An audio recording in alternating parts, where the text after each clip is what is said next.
Selamat datang di Pojok Santai.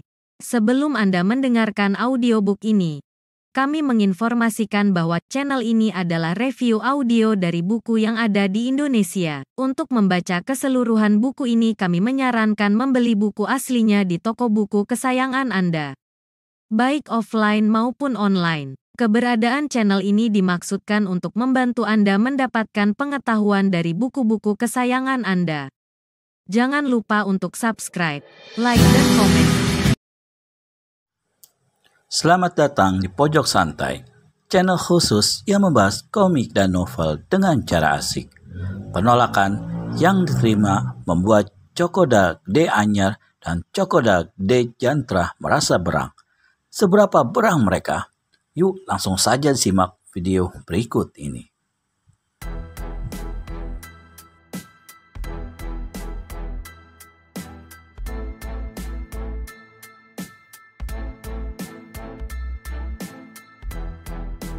"Biar aku yang masuk," berkata laki-laki bertubuh kurus.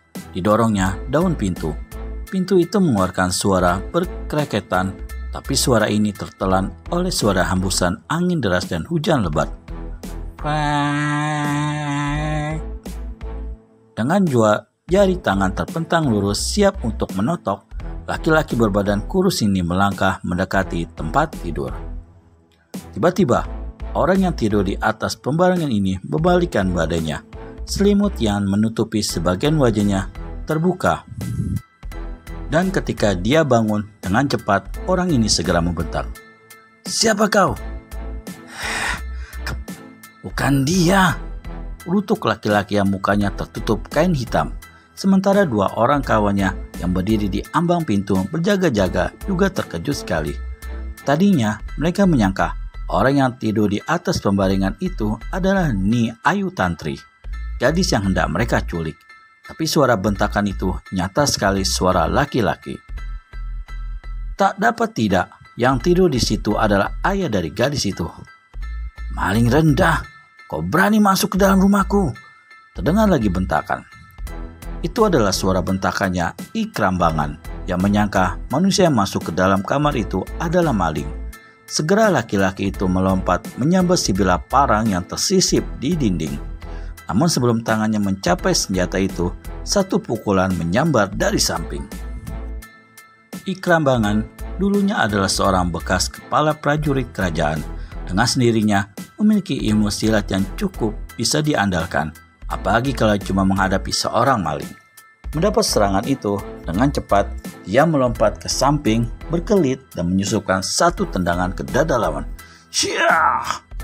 Tapi yang dihadapi Ikrambangan bukan maling biasa.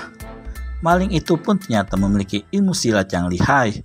Dengan mudahnya, dia mengelakkan serangan Ikrambangan, lalu berkelebat cepat dan buah!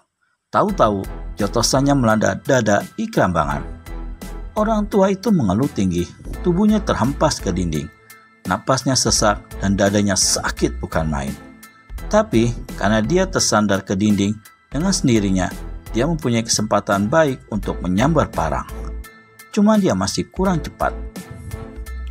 Sebelum tangannya berhasil menyentuh benda itu, dari kiri kanan dua pasang tangan yang kuat-kuat telah mencekal kedua lengannya.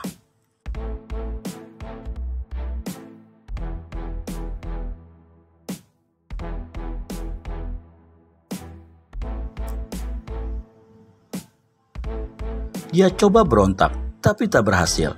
Sesaat kemudian, satu pukulan yang amat keras mendarat di keningnya. Ikrambangan coba mempertahankan diri, berusaha agar tidak jatuh pingsan, tapi pukulan itu terlalu keras. Lututnya tertekuk, dan sewaktu dua orang yang mencekalnya melepaskannya, laki-laki ini terhempas ke lantai tanpa sadarkan diri. Di kamar sebelah, mendengar suara ribut-ribut itu, dua orang terbangun dari tidur masing-masing.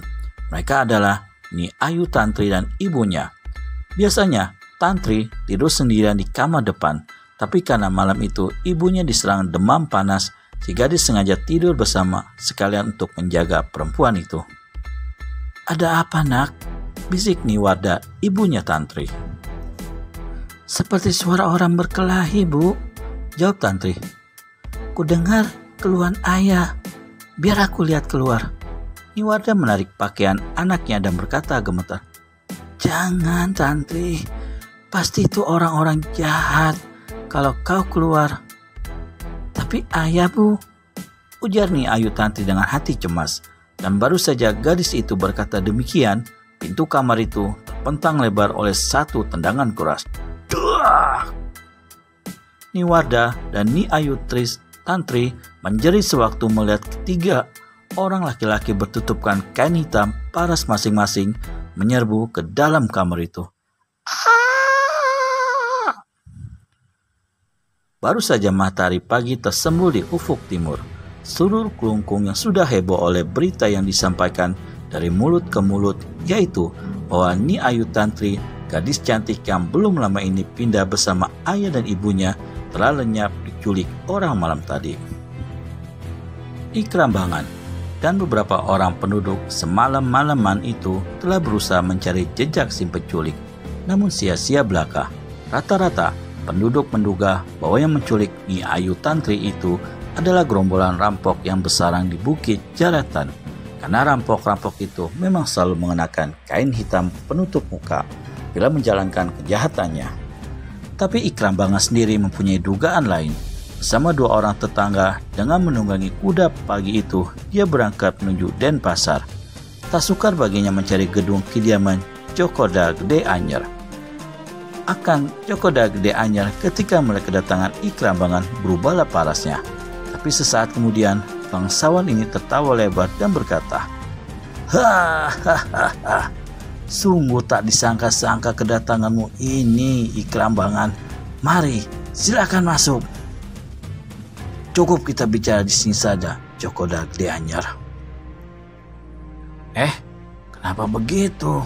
Tak pantas sekali seorang yang bakal jadi besanku hanya berdiri. Jangan bicara segala macam soal besan, Cokoda Gede Anyar, potong Ikrambangan pula dengan suara keras. "Panggil anakmu, aku ingin bicara dengan dia." Cokoda Gede Anyar memandang tajam-tajam pada tamunya. "Sobat lama, agaknya satu kemarahan menyelimuti dirimu. Bicara dengan tenang, tak perlu kesusu. Katakan maksud kedatanganmu dan maksudmu hendak bertemu serta bicara dengan anakku. Dalam pada itu, kuharap kau suka masuk agar kita bisa bicara baik-baik." Seseorang keluar dari dalam gedung. Parasnya kusut, mungkin kurang tidur. Orang ini bukan lain Made Trisna. Dia tak dapat menyembunyikan rasa terkejutnya sewaktu melihat Ikrambangan. Namun seperti Cokoda Gede Anyar tadi, dia pun lantas tertawa dan menegur laki-laki itu. Ikrambangan tidak pedulikan orang ini, melainkan memandang menyorot pada Cokoda Gede Anyar. "Agaknya ada sesuatu yang tidak beres, Ikrambangan?" tanya tuan rumah. "Ya, memang ada sesuatu yang tidak beres. Dan berat dugaanku, anakmu lah yang menjadi biang ketidakberesan ini." "Ikrambangan, tuduhanmu agaknya sangat tidak beralasan. Katakan apa yang telah terjadi sampai kau bicara begini rupa." "Kurasa kau dan juga Made Trisna sudah tahu apa yang terjadi. Aku bisa mengetahui pada pertama kali aku melihat air muka kalian. Tapi tak apa, saat ini kalian berkura-kura dalam perahu. Suatu ketika aku akan tahu kedustaan kalian. Dengar, sesudah pinanganmu kutolak secara baik-baik kemarin, malam tadi 3 orang telah memasuki rumahku dan menculik Ni Ayu Trisna, Ni Ayu Tantri." "Oh, lalu saat ini hendak kau tuduhkan bahwa anakku yang telah menculik anak gadismu? Sungguh tuduhannya sangat rendah dan tanpa bukti sama sekali." "Memang tuduhanku tidak ada bukti, tapi aku yakin bahwa anakmu yang melakukannya. Sekarang katakan, di mana anakmu itu?" "Dia tak ada di sini, Ikrambangan." Itu satu bukti bahwa memang anakmu ada sangkut paut dengan diculiknya Ni Ayu Tantri." "Jangan menuduh sembarangan," tukas Cokoda Gede Anyar dengan marah. "Sekalipun lamaranku ditolak, apa perlunya anakku menculik anakmu? gadis-gadis yang lebih cantik dari anakmu bisa didapat oleh Cokoda Gede Jantra. Ikrambangan menyeringai. Katakan saja di mana anakmu berada. Sejak siang kemarin, dia meninggalkan rumah. Kemana perginya? Aku tidak tahu. Kalau kau tidak percaya, silakan tanya pada Made Trisna. Dengar, Cokoda Gede Hanyar, kata Ikrambangan dengan memandang tajam-tajam.